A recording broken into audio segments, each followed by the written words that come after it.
Как нам быть с теми вызовами, с которыми сталкивается наше государство, наш народ?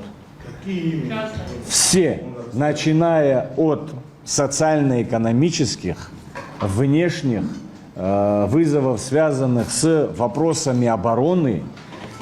И можно тут продолжать и продолжать. Я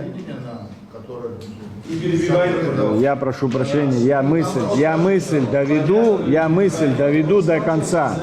Проблем, о которых мы сказали сегодня и не сказали, их очень много. Это и проблемы языка, развития языка, это и демографические проблемы в плане смертности и рождаемости нашего населения, и ряд других глобальных и абсолютно важнейших для нашего государства вызовов и проблем.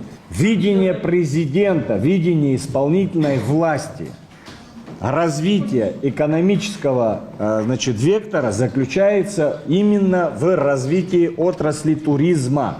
Те угрозы, о которых мы сегодня говорим, безусловно, и в первую очередь о них думает и за них, как говорится, беспокоится президент нашей страны, как и вся его команда.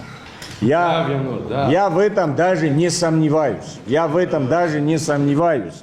Но видение экономического развития именно такое. Если есть иные альтернативные варианты, мы готовы их рассматривать, мы готовы их обсуждать. Сегодня конструктивного обсуждения законопроекта в части не получилось и априори получиться не могло, потому что формат другой. Да?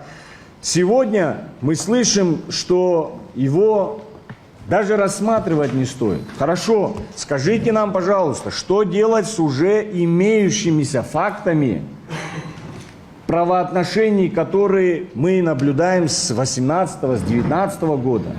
Мы видим, что происходит, практически идет строительство недвижимости. Я хочу выразить поддержку нашему парламенту. Я уверен, что парламент нашей страны примет единственно верное решение. Единственно верное. Вот какое вы решение примете, такое будет верным.